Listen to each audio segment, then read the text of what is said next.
So what if those habits that we call weird, like talking to yourself or overthinking every single little thing, what if they aren't flaws at all? What if they're actually the signs of a genius mind hard at work?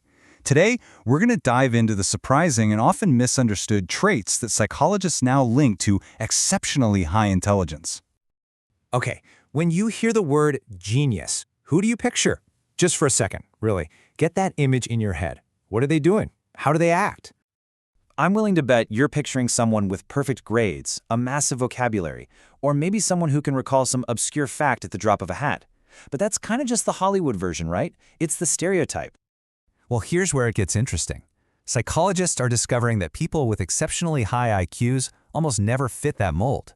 In fact, their real, day-to-day habits can look downright strange. But here's the key. These behaviors aren't flaws. They are the signatures of a mind that's just operating on a completely different level.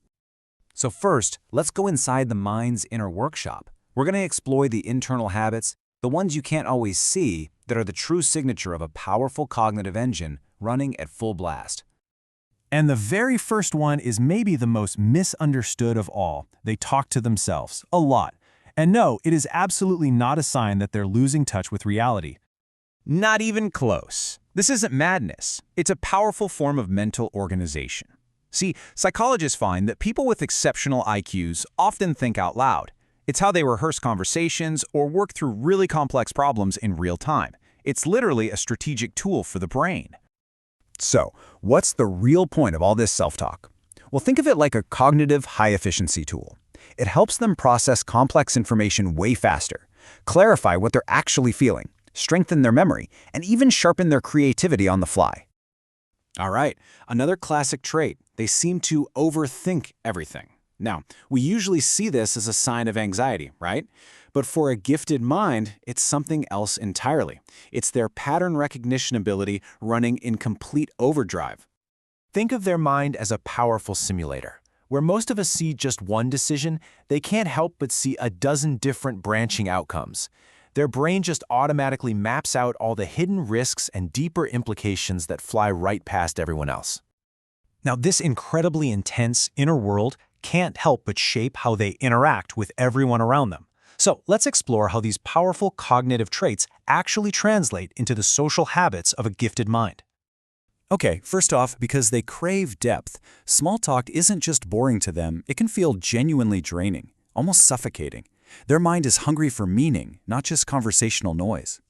It's like their brain is wired for a completely different kind of fuel. They don't just put up with deep philosophical questions or hunting for hidden patterns. They are energized by them. They connect with people who challenge them intellectually, not people who are just content with surface-level chatter. And it's so important to get this. This is not about being antisocial. Keeping a small, tight-knit circle is a deliberate act of energy conservation. They would much rather have one deep conversation than 10 shallow ones, and they will almost always choose solitude over some forced social event. Okay, so this unique wiring affects how they think and how they socialize. But it also changes something even more fundamental, how they actually perceive the unseen world all around them. This next trait is one that often surprises psychologists the most. Exceptionally intelligent people seem to have this kind of hyper-awareness. Their brains are constantly, almost automatically, processing details that most of us just filter out. So in practice, this means they're the ones who will notice a tiny shift in your tone of voice or a micro-expression that flashes across your face for just a split second. They can find a hidden pattern in a chaotic mess that no one else can piece together. And this makes them deeply intuitive, sometimes to a degree that feels, well, almost unnatural. And what happens when that hyper-aware brain turns inward? Well, what might look to us like zoning out or daydreaming is actually their cognitive workshop in full swing. They're just drifting into these intricate mental landscapes to design new ideas and imagine groundbreaking solutions. All of this internal world building, this deep perception, it's all fueled by one single relentless question: why? They simply cannot accept things at face value. They have this fundamental need to understand the logic underneath it all. And that drive, right there, is what truly sets them apart.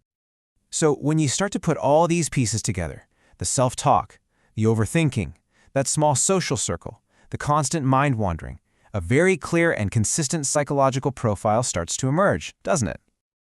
and you realize these habits aren't just a collection of random quirks. They are the echoes, the literal fingerprints of a powerful cognitive engine. They're the signs of a mind that is fundamentally wired for depth, for pattern, and for clarity.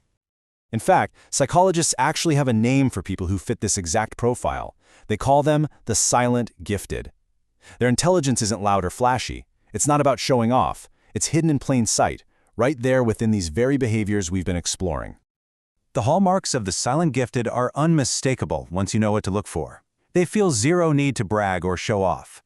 Their genius is quiet, it's unusual, and because of that, it is often profoundly misunderstood. From the outside looking in, their intelligence just looks, well, weird. And all of this leaves us with a pretty powerful final question. What if we've been measuring intelligence all wrong?